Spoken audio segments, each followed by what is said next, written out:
Welcome to the Boone Podcast. I'm Bret Boone, and today on the program, I sit down with an all-star and a World Series champion. I sacrificed a lot to come to New York. I wanted to be a part of something special. He made me a better player, a better person. Roy Halladay is my guy, man. He was tough.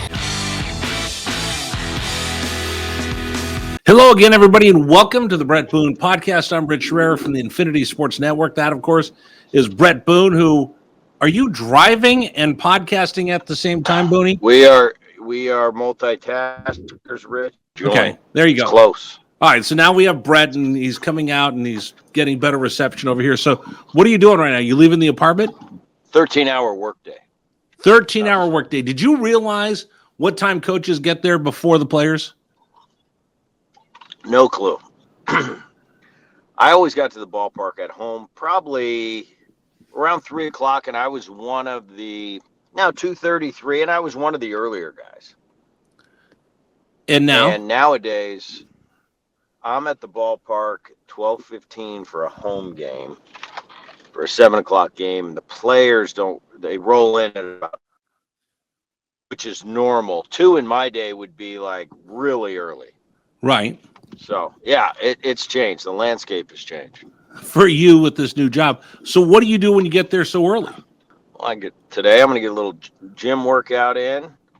Okay. I'm going to go over today's starting pitcher for the today we're playing the Baltimore Orioles. So I'm going to watch some video on the starting pitcher. First game of the series was yesterday, so we have our team meeting, right? Our hitters meeting. But we don't have hitters meetings daily. So today I'll go over the starting pitcher. I'll go get a workout in. I'll have some lunch, and then, I'll mill around, and then the cage work will start at about 2:45. Guys will start coming in, start talking about today's pitcher, approach, what do you think he's going to do to us, just baseball talk. Then I got a little early work today with Kyle Higoshi, Higgy-san, I call him. Right. Higashioshi. So we got a little early work on the field at 3:30. That'll be about 10, 15 minutes, just him. And then we go about our day. We got infield, and guys come out and take ground balls, get loose, take a little batting practice, head back in, dinner, more cage work, and I'll be in the cage until about 10 minutes before the game. Then I'll go up, and I put my costume on for the day, get ready, put my glasses on, and start a new day, and that's about 7 hours from now. How much time do you spend with the other coaches? How much time do you spend with Boch? Very little with Boch. On the first day of the series, we'll have a staff meeting. We'll talk to him. If Boch has some, questions or some stuff he has for us, for our hitters, or the roster move or something like that, you'll interact a little bit. But he's busy doing, getting ready for his day too, from press to meeting with front office guys, and it depends on the day, depends on the series, depends where we're at. But Boch, he's here early too. I mean, he gets here right around when I do, just after 12. How much do you appreciate coaches now, or do you have a different appreciation for coaches now that you're doing this? Because you never saw this before. Bret would roll in a couple hours before the game. Coach has been there getting ready for you to show up. Yeah, it's a new world for sure, and I laugh every day. I talk to, different guys on our staff, and they laugh at me because I said, you must just sit over there and look at me and say, Boonie's got no clue. None. About to hit None. him. And they all laugh, and they're like, yeah, it's different, isn't it? I said, it is, absolutely. So I'm learning. I got a great bunch of guys on this staff, really good. They've really been helpful with me and kind of teaching me the ropes a little bit. And it's been fun. It's definitely just as big of a grind being a coach as it was playing. So what's something that you learned that you didn't know that one of the coaches turned you on to? What did I not know? I didn't know a lot. Sometimes less is more. How you doing, Bret Boone? Hey, man. Bret Boone. Yeah, you Bret Boone. All right, man. Good to see you. Hey, you're Bret Boone. Yeah, there was a new guy there today. Oh, you're pulling into the parking lot. I'm pulling in the parking lot. So, I got a quick little jaunt over from. That's my not bad. place. This is It's not- like 3 minutes away. All right, wait a minute. 3 minutes We have actually our real guest for the podcast today. Again, Rich Herrera. Bret Boone is going to get out of his car here in just a second. But you saw a familiar face when the Mariners were taking on the Rangers. Let's bring in the voice of the Seattle Mariners, someone you've known for a long time. Rick Rizzs joining us here on the Bret Boone podcast. I think he's... Yeah, I'm here, Rich. How you doing? I'm glad Boonie arrived safely to Globe Life Field. How you doing, Boonie? Hi, Rich. Hi, Rick. Yeah, Rick, he broke my heart. They took 2 out of 3 from us, but you know what? It was so. And Rizzard, you see our game last night? It was a repeat of the Mariners. I know. We're watching it going crazy. Unbelievable. This is happening again to you guys. That's 4 in a row. I mean, They're playing with my emotions, Riz. They're messing with my players. They're messing with my emotions. I told them. I asked Danny Wilson after that series. I said, "Hey, can you do me a favor when we get home? Can we win some games in 8.5? You know, after playing 12, 10, and 12 against you guys." But unbelievable that we went 12 again last night, and it's unbelievable, and it's tough. It takes a lot out of you. I mean, you're riding this roller coaster, and we got edged out again in 12 last night. So you know how it goes, Riz. You've been on this jaunt for a long time, so we got to get back on the horse and do it again today. hey, let me ask you. Can I ask him a question, Rich? Absolutely. All right. Riz. Have you ever been in front of a mic? 51 years. So. That's it. That's all. 8 years of the minors, 43 in the big leagues, wonderful people like you and Rich over here. But what do you think about the free runner on at second base in extra innings? Because all of a sudden we play the game for 9 innings, but then we play it differently when we get to extra innings because you got to get that guy over the third. What I thought about it, Rick, and I've kind of gone full circle on a lot of things. As you know, we've evolved to this new generation of baseball where there's a lot of different rules than you and I came up with. And I think probably like myself, you probably always have some hesitancy when they're changing anything in our game. Right. Yeah. But I'll tell you, the changes throughout the years, I've had an open mind about them, and I've actually been pleasantly surprised with more of the changes than I thought I'd be. I thought I wouldn't like a lot of them, but it turns out after they make the change and you get used to it, I kind of like them a little better. Right. This was a rule for me when they put it in. The first thing went through my mind is, what are we turning into, a travel ball league? That's what Little League does, and to get the game over with when you don't have enough field space for teams. This is the big leagues. How are you messing with my game? The more I look at it, I kind of like it. I kind of like it because as much as we go 12 innings, we're not going, for the most part, you're probably not going to go 15, 16 innings. And we play so many games, 162, and with this extended playoff format that we have now, I think it's for the good of the game. I think it's great once the postseason hits, you go back to real baseball. You play 9 innings. If you're tied, there's no runners. You play it out the way we have for 100+ years. But I think for the regular season, little tweaks and turns that we made throughout the year, I've come accustomed to this, and I'm okay with it at this stage. Could you imagine if we just went through the 3 games we went through with the Mariners and my game last night, and a couple of them went 17, 18 innings? I don't know how I'd get up in the morning. Yeah, no. So I've kind of gotten to the point. I'm at peace with it. I think it's good for the longevity, just like the clock rule that I'm sure you had reservations about when you first heard about it. I love it now. You get used to, it moves the game along. You know you're going to be out of there in 2 hours and 40 minutes versus the old days where it could go on for 3.5, 4 hours. So, I think it's for the good of the game. I do, too. I kind of dug my heels in for a while, but because I thought there's going to be too much technology, I want the players to be players, the umpires to be umpires, but I think it's really worked for the betterment of the game because you brought up a couple of good points. Season is long, and then you got the different format in the postseason now because now you're going to be playing Game 7 in November. So I think everything they've done has been really, really good for the game and for the players, for the safety of the players.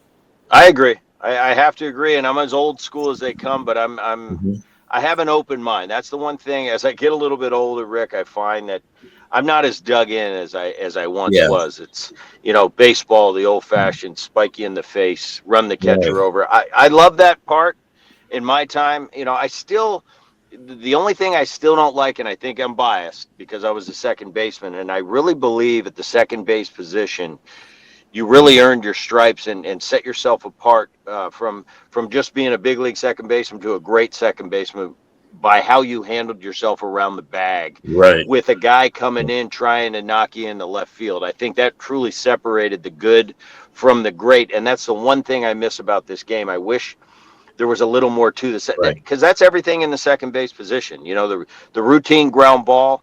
You know, if you were to ask a shortstop, they almost laugh at you like, "Oh, second base, it's easy."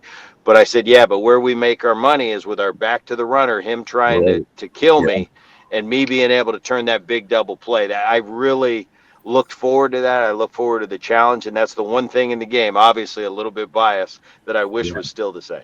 No, it was really an art because you had to protect yourself with a low throw to get the runner down, or use the bag to protect yourself. So, yeah, well, we have a great second baseman here in Texas with Marcus Simeon's had a hell of a career, and you know, I have a really good relationship with him. I hang out quite a bit with him during ground balls, and once in a while I'll even take ground balls with him. But I'll tease him and I'll say, "Man, it must be nice, you know. This is like you can play this position now in a rocking chair." I said, "The peanut lady up there, if you need her to turn two, she can do it, you know." But he came up when they could bear down on you, so he remembers when runners could take you out. But now I tease him and I said, "Yeah, you can do this in a lawn chair and sunglasses on. Anybody can turn a double play now." He laughs, but that's just the way the game is. It's changing. Right. Let me follow up something that Rick said, Bret. Since we have you here, he brought up the ghost runner at second base. Tell me about the execution of that. Tell me how you make that fair. What do you do? Is your approach? He's in scoring position. Let's get a hit and score him there. Do you need to move him to third? Talk us through that. I think the modern, for me, I always like getting to that runner to third at all costs. But the modern technology and the numbers don't bear that out. It says you take 3 shots at it as a hitter. Obviously, playing the game correctly, try to hit a ball the other way to the right side, hopefully to get a base hit. But at the very least, you do move that runner to third. That's modern day logic. But the bunt really has gone out the window, especially for the opponent. The opponent rarely bunts to move that runner to third in let's say the top of the 10th. Now, sometimes if you have the right, I think it depends too where you are in the lineup, who the runner is, who's at the plate at the time, who's on deck. Are they going to walk the guy on deck? There's a lot of strategies that go on. So who's going to be up in that situation with the runner on third and less than 2 outs? Is it the right guy? If it's the right guy, a certain skipper might put the bunt play on, but it's got to be the right personnel in the right spot, if that makes sense. So there's a whole different set of rules and strategies that you go with. I think in the old days, 30 years ago, we would automatically bunted that runner to third, especially being the home team, to score that run. But nowadays, you very rarely see that bunt. It's got to be a certain set of circumstances with the right personnel in the right spot in the lineup. Well, Rick, when the Mariners were playing the Rangers, crooked numbers were put up. Do you find that teams, when you're watching the game, are they looking for that one run, or are they trying to get some bigger numbers because that other team's going to come up if you're on the road? You're always looking, I think, for bigger numbers, especially when you got guys like Cal Raleigh in the lineup and Julio Rodriguez and J.P. Crawford's having a great year. Randy Arozarena, big night last night. However, when you have a good pitching matchup and your starter's really good, their starter's really good, I'll tell you what, I'm going for a run as early in the ballgame as I possibly can, try to add on. So, as Boonie said, there's all different kinds of strategy. But if you're a team that can score some runs, and we did in April, the first 5-6 weeks of the season, then they cooled off offensively, I think you have to put up as many runs as you possibly can in this league. But the guys at the bottom of the order have to do the job. And right now we got a bunch of kids down there. They're doing the job. When those guys get on, then your big guys 1 through 5 can do their jobs. So, but it's a different game when you get to extra innings. It's pretty exciting, as we saw in Texas for those 3 games. Well, I'll tell you, and last night too, we go to extra innings again, and they come out and they put a 3 spot up on us, Rich. So it's 6-3. Dolis Garcia, who's in the last 2 games had a real rough time in the Mariners series, was struggling yesterday. Got a big hit, I think, in the 8th inning last night to kind of come out of that. And I saw a little bit. He did a few things at the plate where I was encouraged by. He comes up. with 2 runners on, and we're down 3. It doesn't look good for us. He hits a homer, and I go, wow. No way that just happened. It's 6-6. And you know how the movie just builds up. You're at home. You're not supposed to come back in extra innings from a 3-run deficit and tie it. He ties it. Everybody's going crazy. And I'm just going, those are the games you don't lose in the long run. It's like a movie script. When something happens, they get the 3-run lead. No way you come back. When you come back, usually you end up winning the game. And unfortunately for us last night, we didn't. So we got to keep grinding. My guys are fighting.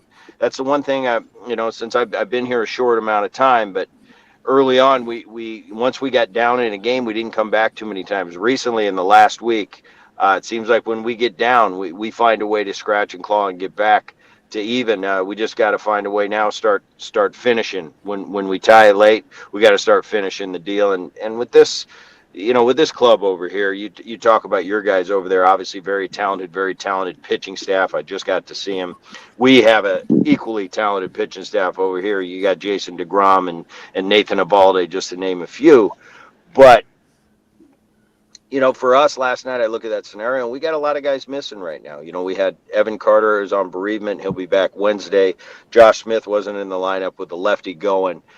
Jake Berger, our first baseman, he's coming off the IL here today, tomorrow, somewhere in the next 3 days.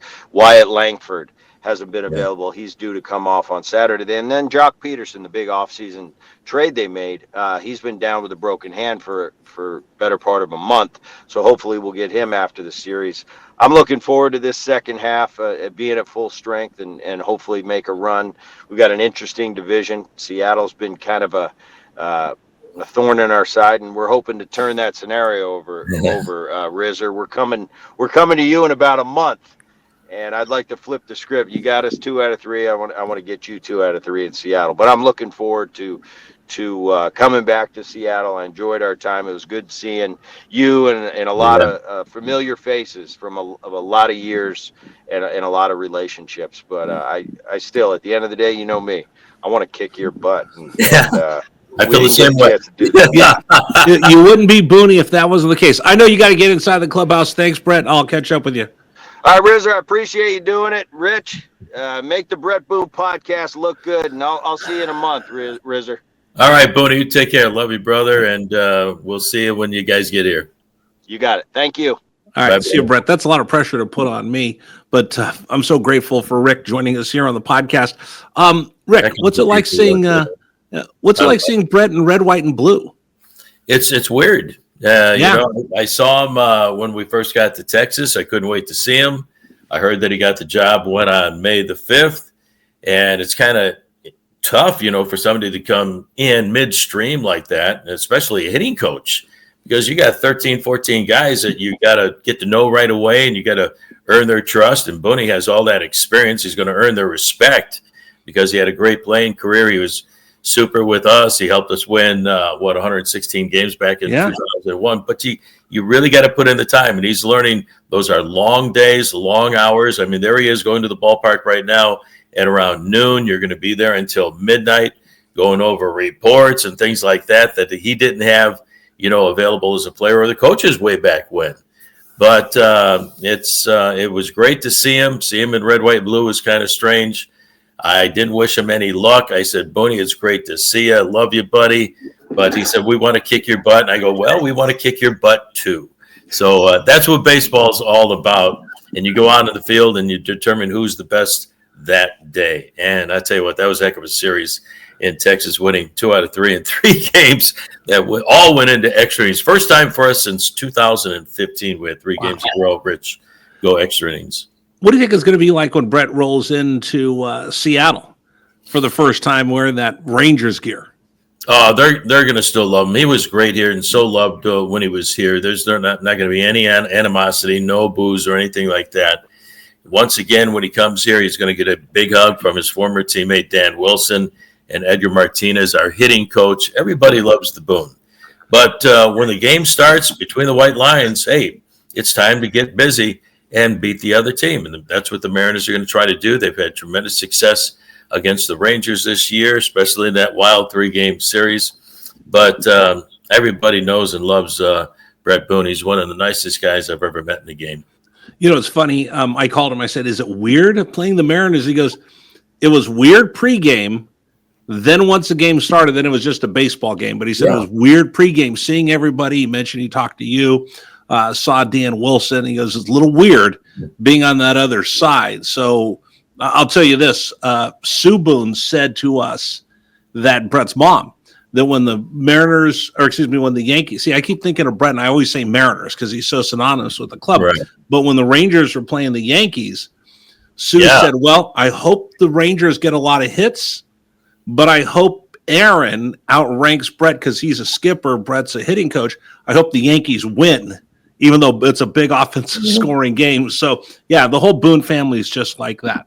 Well, that way both kids are doing well. Boonie is the hitting coach. If they get a lot of base hits, he's doing his job.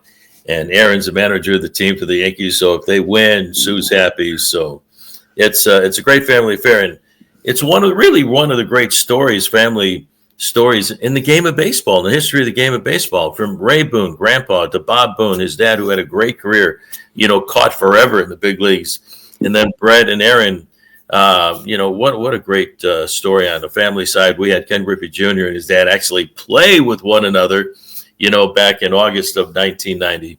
But that's one of the greatest family affairs in the history of the game of baseball, with the Boones and the Bells.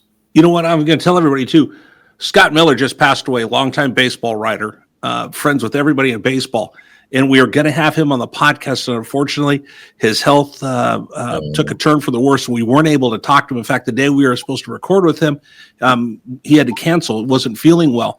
And he just passed away last week. If anybody gets a chance to see Scott Miller's book, the first chapter of the book is dedicated to the Boone boys, to Bret, Aaron, Ray, and Bob. And it's a really great story. So I'm glad you mentioned that.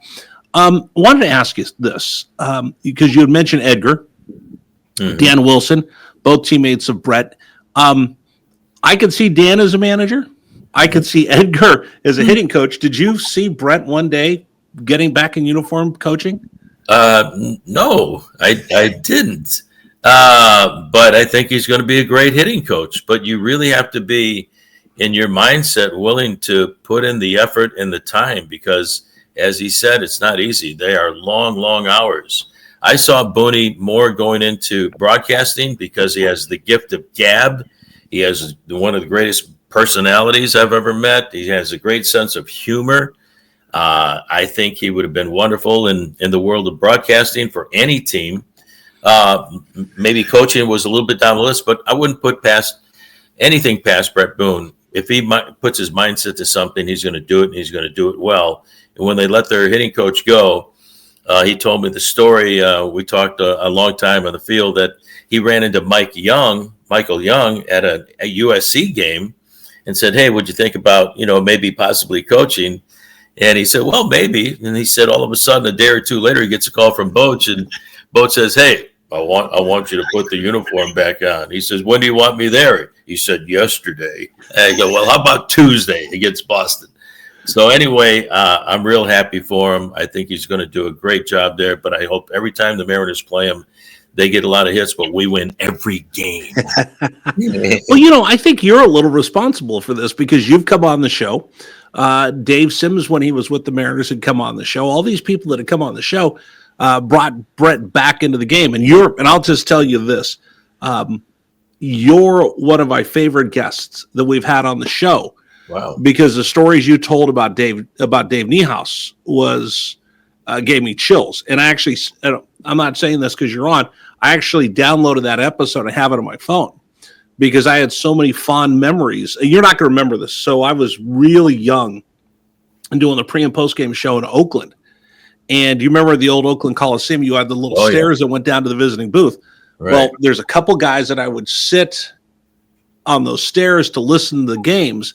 And one would be Dave, one would be you. And I would sit there early on in my career and just have a live radio in front of me of some of the greatest play-by-play calls I've ever heard in my life. And when you told the whole story about Dave and all those fond, wonderful memories of such a true gentleman, I actually saved that episode, and it's right here on my phone.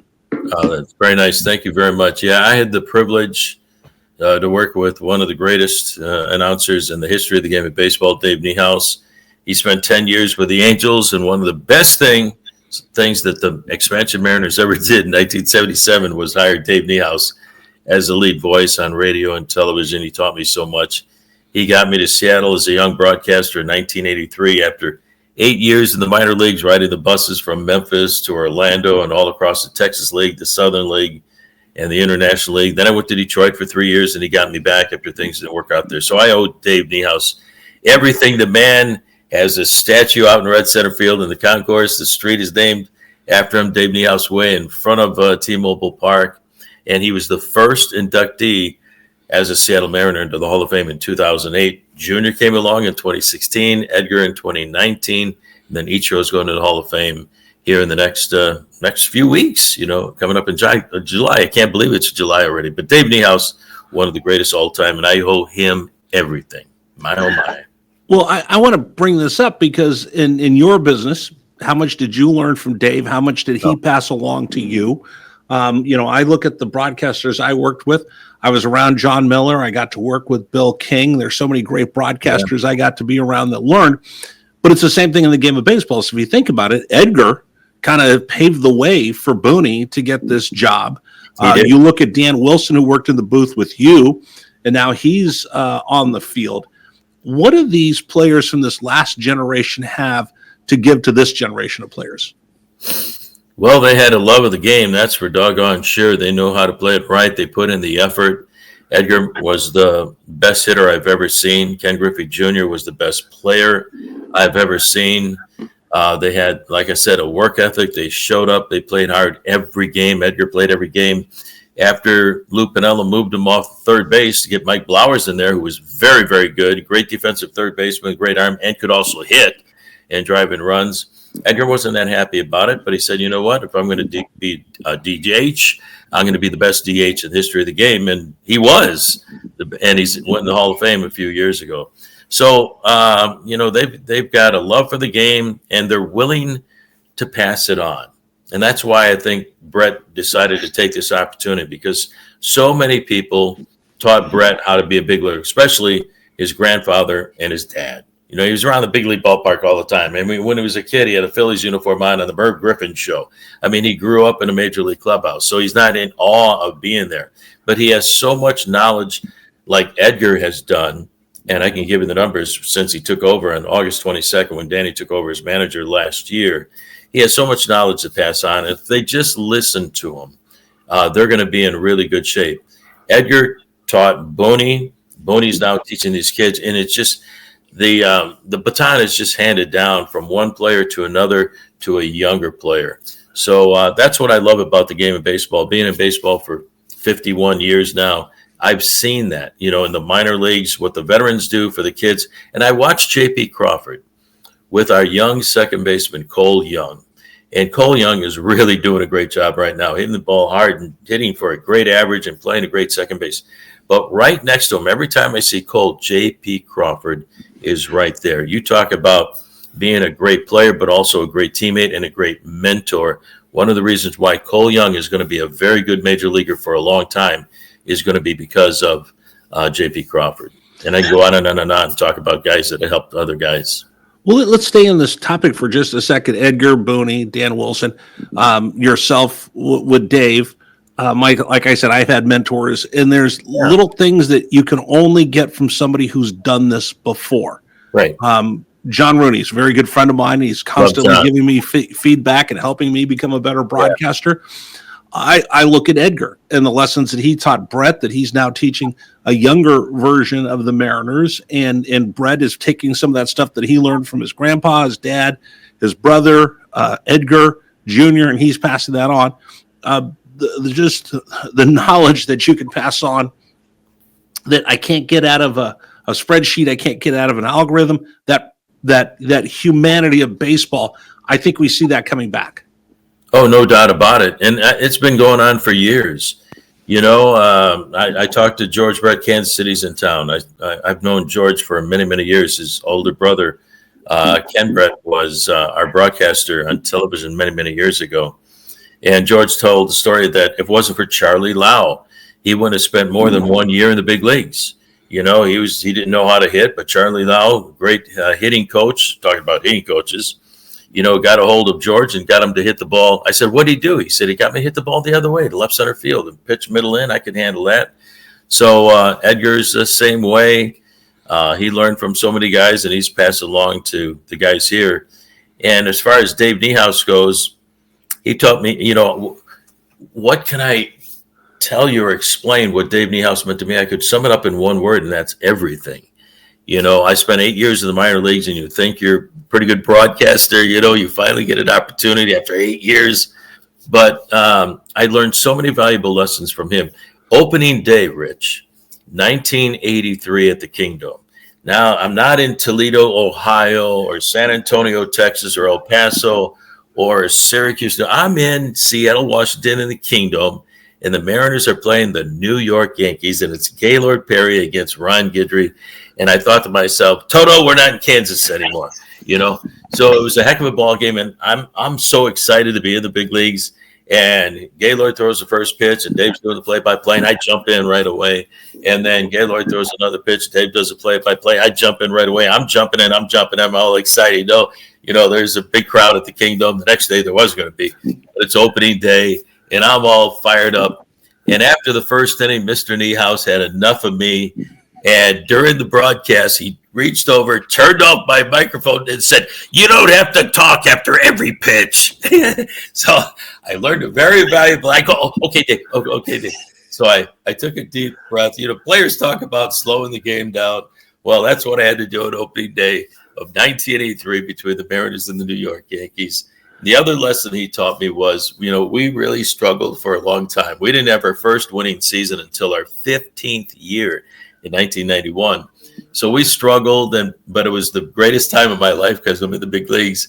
But he taught me a very valuable lesson that I want to pass along to all the young broadcasters out there watching this podcast. And I tell them all the time, it may be a bad game, but it doesn't have to be a bad broadcast. We're in the entertainment business. We got to make, listeners listen on the radio, see it right here. And every night I say, we'll see you on the radio tomorrow night. Many years ago, somebody went, what do you mean see it on the radio? I said, if we choose our right words and create that drama and, set up the situation and make a good call, you should be able to feel like you're in the front row here at T-Mobile Park if you're not at the game, or Yankee Stadium, or at Fenway Park in Boston, or wherever. So he taught me so many valuable lessons. We could do 10 podcasts about what Dave Nhouse meant to the Pacific Northwest, but in particular to me. Let me stay with that for just a second, because I think one of the most underrated love affairs in professional sports is Seattle and its baseball fans. We talk about Yankee Stadium, we could talk about Philadelphia, we could talk about Dodger Stadium, but there is just something different about going to Dick's Drive-In and up in Queen Anne, and if you see a guy with the Mariners cap on and you just ask him about the Mariners, man, he's talking about it like it's the love of his life. And that's the way it should be, in every city, but especially Seattle. We didn't have, like I said, a winning team for a long time, and all of a sudden here comes 1995, and that was the team with Ken Griffey Jr. and Jay Buhner and Dan Wilson and Randy Johnson that saved baseball. So there is a love affair between the fan and your team. I grew up on the south side of Chicago, Rich, and the Chicago Cubs didn't do a whole lot of winning for many years. They finally won in 2016, against the Cleveland Indians at the time, now the Guardians. And Jack Brickhouse was my hero growing up. That's who I watched on TV and listened to on the radio. I had the White Sox at night. I had the Cubs in the afternoon. But Jack Brickhouse once said, hey, anybody can have a bad century. And they did, but they finally won. But you fall in love with your team.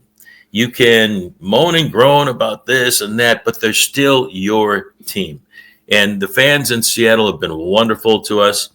And Dave and I, during those lean years before 1995, we both said and agreed that the fans here in the Pacific Northwest, they had the Pilots for 1 year and they disappeared, became the Brewers the following year, and then the Mariners were born in 1977.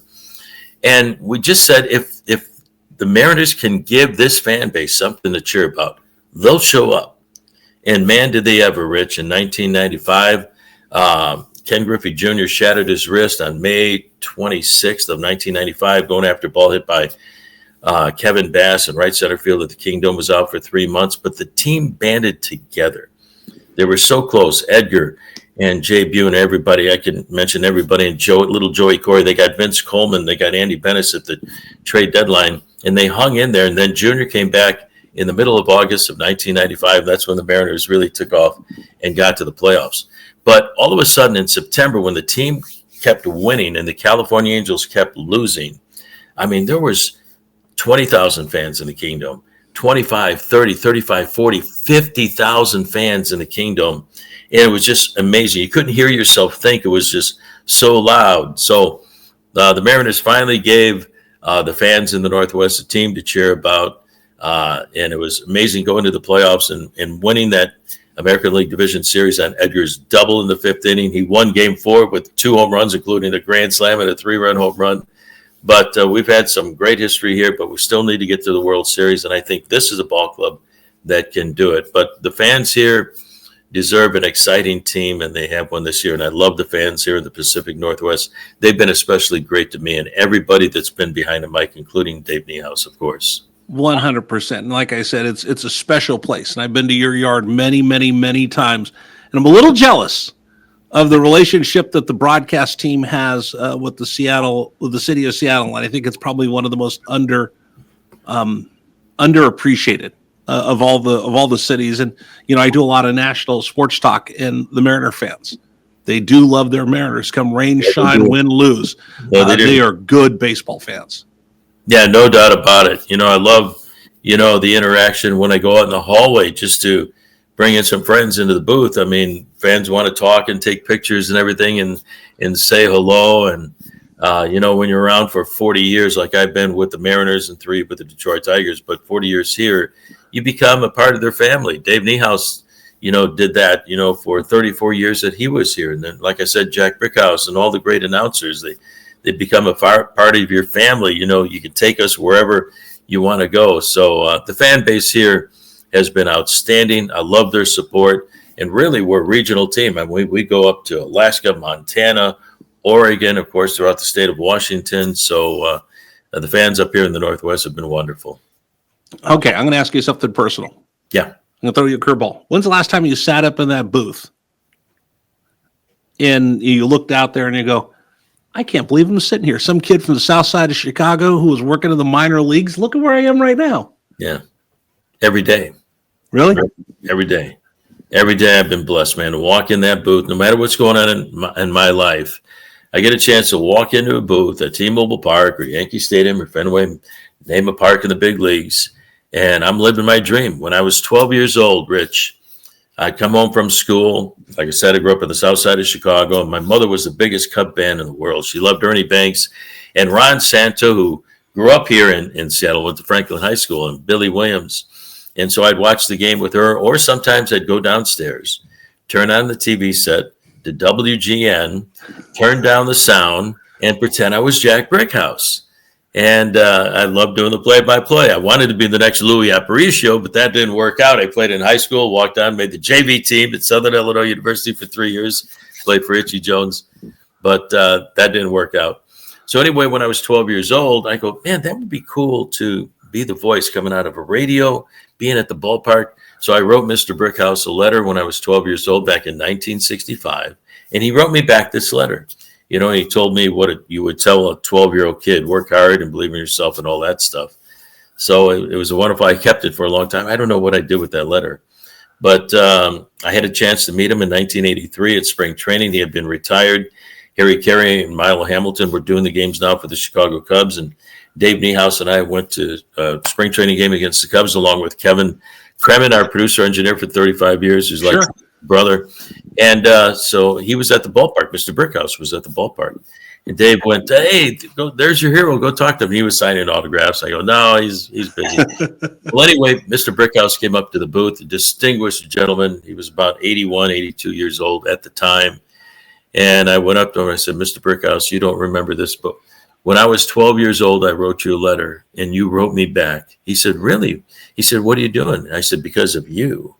I said, I'm the new announcer for the Seattle Mariners, and I'm going to do today's game between the Mariners and the Chicago Cubs. So I want to say thank you for writing that letter. He said, oh, wow. So he gave me a big hug.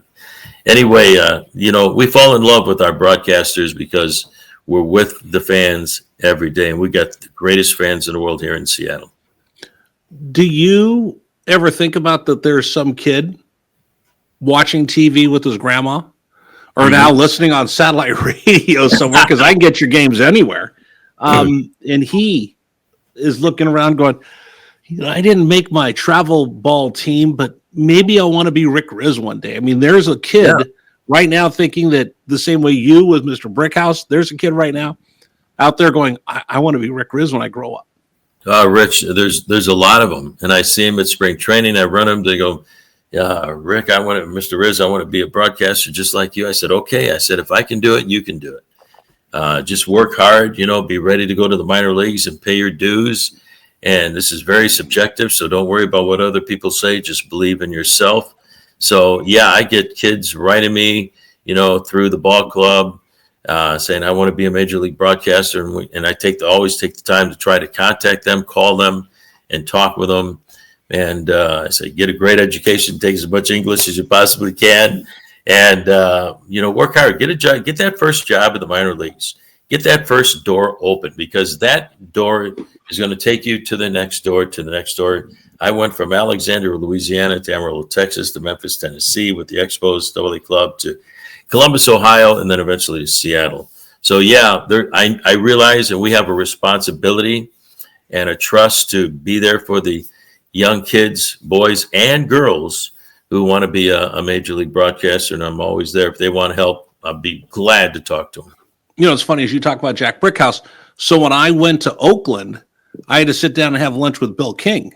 And Bill sat with me, and he said, he started talking about his people that he watched.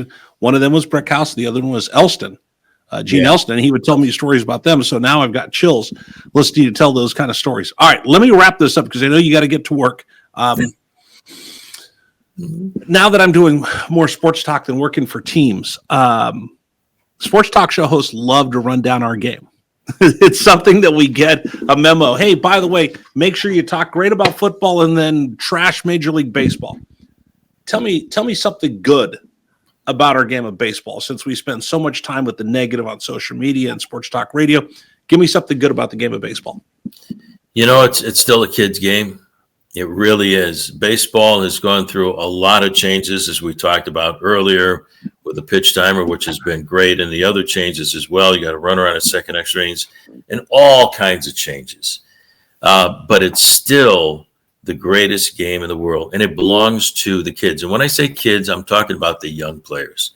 I saw a 19-year-old kid get to the big leagues in 1989 who became the greatest player I've ever saw in my life, Ken Griffey Jr. And I love seeing the young players come through the minor leagues, being mentored by the veteran guys in the club. Like I talked about Cole Young being mentored by J.P. Crawford, and the other veteran guys do the same thing. Cal Raleigh with Harry Ford, who's going to be an outstanding big leaguer. We got 3 kids going to be playing in the Futures All-Star game coming up here in the next few weeks. But it's still a kid's game.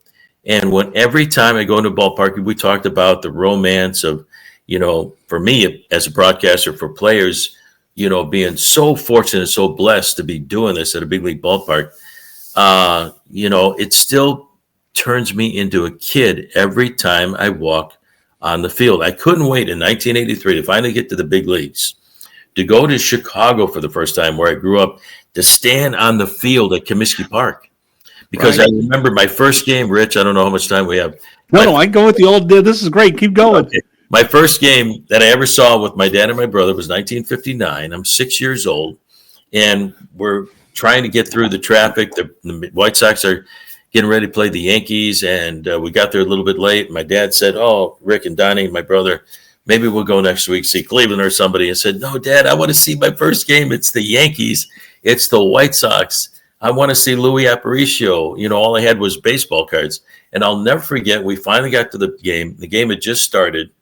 and I walked up the first base entrance at Old Comiskey Park, and I saw Louis Aparicio out there at shortstop, Nellie Fox at second base, Ted Glazuzzi at first, Sherm Lawler catching, Early Wynn was pitching, and all of a sudden my baseball cards came to life.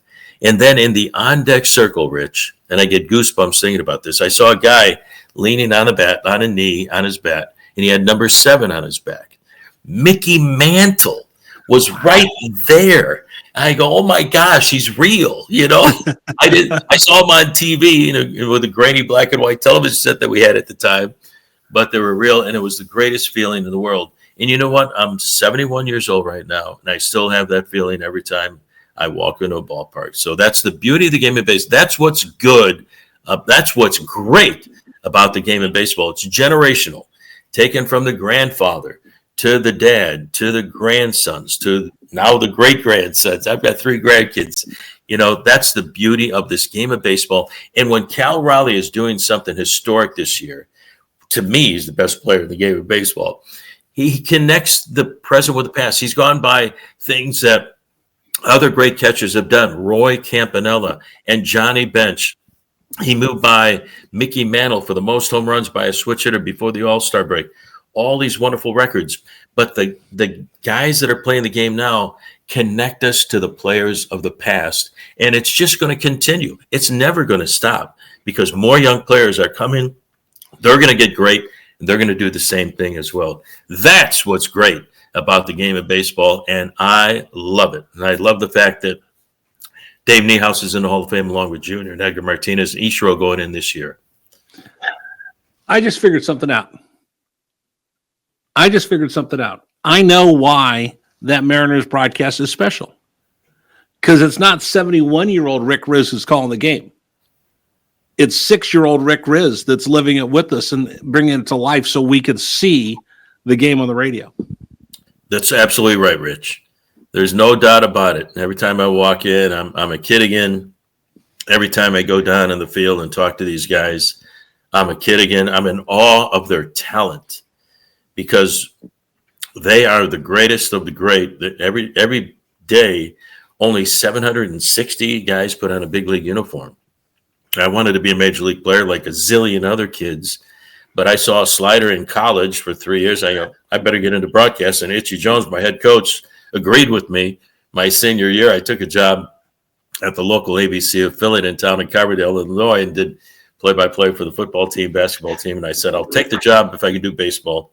But anyway, that's what this game of baseball is all about. You got to love it. You got to love your team.